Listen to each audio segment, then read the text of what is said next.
Nasib timnas Malaysia semakin gak terarah setelah memecat Kim Panggon dari kursi kepelatihan. Sebaliknya, pelatih berkacamata ini malah menunjukkan magisnya dengan membawa Ulsan HD juara K-League 1. Nasib baik ini berbeda jauh dengan Malaysia yang hanya mendapatkan lawan dengan ranking rendah setelah mendapatkan banyak penolakan. Cetak Gol coba merangkum nasib miris timnas Malaysia sebagai berikut.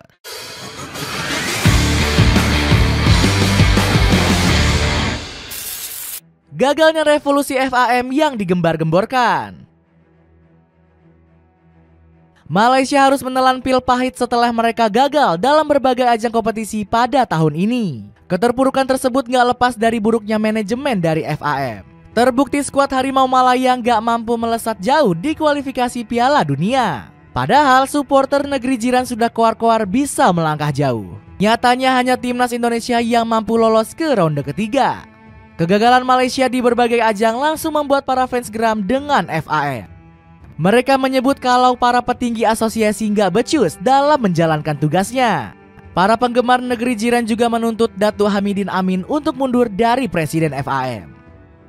Supporter negeri jiran merasa sosok Tunku Ismail lebih cocok untuk menjadi ketua FAM. Pangeran mahkota dari Johor ini memang dianggap sebagai sosok yang peduli terhadap persepakbolaan. Terbukti dirinya memanjakan Johor Darul Takzim dengan fasilitas dan pemain-pemain mewah. Legenda Malaysia seperti Safi Salih juga turut mendukung wacana Tunku Ismail menjadi Presiden FAM. Berdasarkan pengalaman saya dan apa yang telah dicapai Tunku, menurut saya sosok yang paling mengetahui dan memahami industri sepak bola lokal adalah TMJ, ungkap Safi Salih. Sayangnya kehendak dari para supporter negeri jiran harus dikubur dalam-dalam. Pasalnya, Tunku Ismail justru menolak permintaan untuk menjadi pemimpin FAM. Pemilik JDT ini mengaku nggak ingin bekerja sama dengan FAM karena masih ingin fokus di klubnya. Saya nggak akan bergabung dengan FAM yang harus bergabung dengan saya, ungkap Tunku Ismail dikutip dari Newstra Times. Selain itu, Tunku Ismail juga menyarankan FAM agar bisa mencari pemimpin seperti Erick Thohir. Saat ini FAM kurang memiliki visi, komitmen, pengetahuan, dan semangat. Lihat Indonesia yang memiliki Erick Thohir. Dirinya memiliki uang, pengetahuan, koneksi internasional, dan semangat, ungkap Tunku Ismail. Karma memecat Kim Panggon langsung juara di tim barunya. Tekanan tinggi dari FAM juga dirasakan oleh Kim Panggon. Pelatih berambut panjang ini harus sampai mengundurkan diri dari kursi kepelatihan Harimau Malaya. Kim Panggon menyebut dirinya angkat kaki dari Malaysia dikarenakan alasan pribadi. Namun publik negeri jiran menduga pelatih 55 tahun ini mundur karena gak sanggup terus-terusan ditekan FAM. Pasalnya FAM berhasrat mendatangkan Panggon demi meniru langkah PSSI yang menunjuk Shin Taeyong. Meski begitu, langkah tersebut justru gagal total.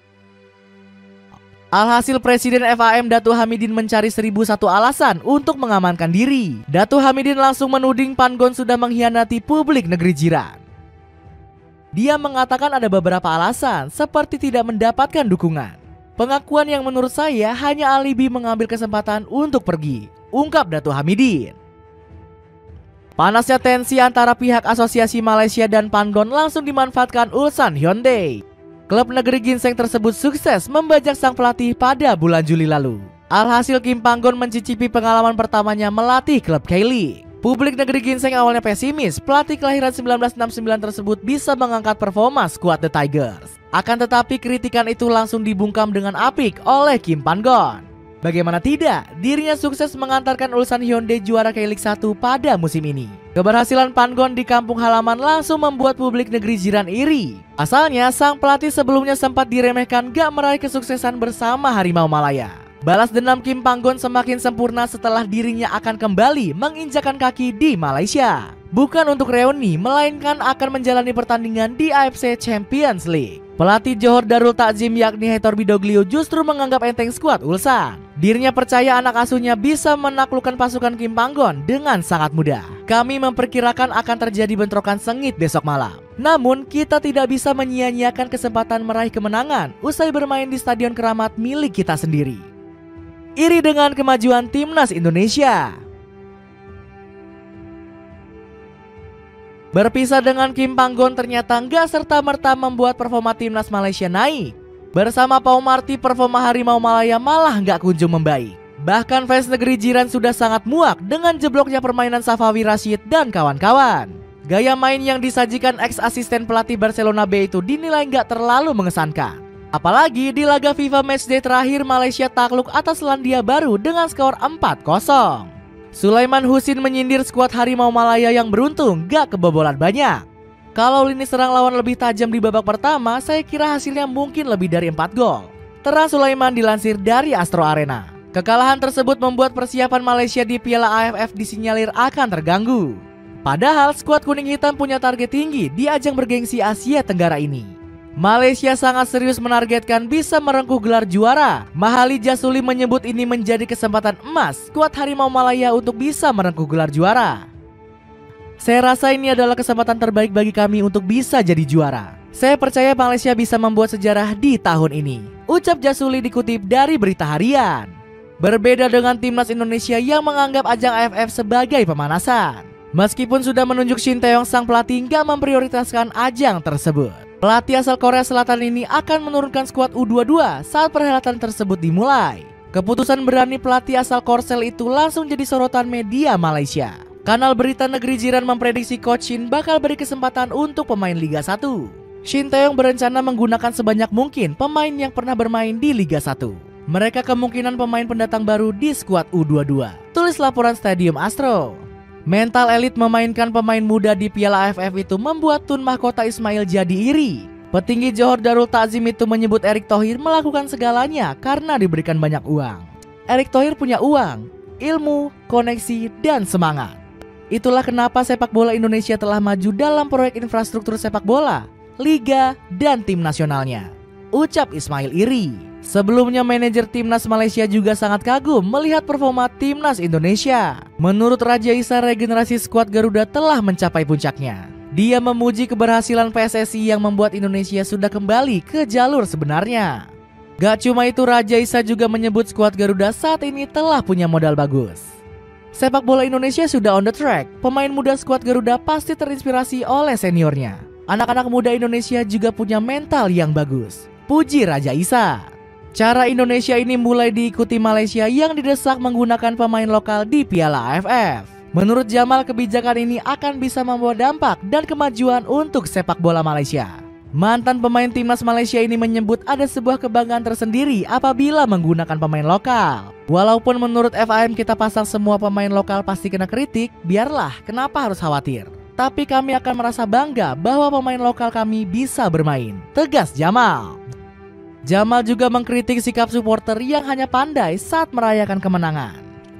Cara instan saingi Indonesia, cari lawan mudah. Setelah iri dengan kemajuan Indonesia, Malaysia secara perlahan ingin membenahi kekurangan yang ada. FAM gak ingin Harimau Malaya terus-terusan menjadi bahan ejekan Asia Tenggara, khususnya supporter Indonesia yang kerap mencela timnas Malaysia yang alami pemerosotan. FAM menargetkan Harimau Malaya setidaknya bisa bersaing dengan Indonesia di ranking FIFA. Pihak federasi gak ingin menyia-nyiakan kesempatan meraup poin sebanyak-banyaknya di jeda internasional. Salah satunya mencari lawan sepadan untuk melakukan uji coba dengan Malaysia. Beberapa negara sudah diajukan seperti Kepulauan Solomon, Fiji, Tahiti, Kaledonia Baru, Vanuatu, dan Papua Nugini. Namun sayang kelima negara tersebut malah ogah bertanding dengan Malaysia. FAM langsung memutar otak dengan mencari lawan lainnya yang ingin bertanding. Timor Leste dan Samoa diharapkan bisa menerima pinangan uji coba dari Harimau Malaya. Lagi-lagi kedua negara tersebut ogah karena menganggap Malaysia bukan menjadi lawan sepadan mereka. FAM beralasan jika penolakan tersebut disebabkan karena perbedaan agenda. Sebenarnya Malaysia sempat mendapatkan lawan uji coba di akhir September lalu. Sayangnya target kemenangan gagal terwujud setelah takluk atas Selandia Baru dengan 4 gol tanpa balas. Kekalahan atas New Zealand membuat FAM kapok mencari lawan kuat di FIFA Matchday. Akhirnya timnas Malaysia mendapatkan lawan mudah yakni Laos. Ranking FIFA mencatat Laos merupakan salah satu lawan yang paling lemah karena berada di ranking 187. Hanya India yang berkemungkinan besar akan memberikan perlawanan. Dua lawan uji coba Malaysia nggak serta-merta membuat para fans merasa puas. Mereka secara terang-terangan menyindir FAM yang nggak mampu mencarikan lawan berkualitas. Kemudian mereka membandingkannya dengan timnas Indonesia yang saat ini telah bangkit. Padahal skuad Garuda pernah merasakan pil pahit ditolak banyak negara untuk beruji coba. Dan itulah ulasan nasib miris timnas Malaysia. Bagaimana pendapatmu? Apakah ini karma setelah sebelumnya sempat sombong saat Indonesia terpuruk? Atau justru Malaysia akan bangkit di kemudian hari? Coba tulis pendapatmu di bawah ini.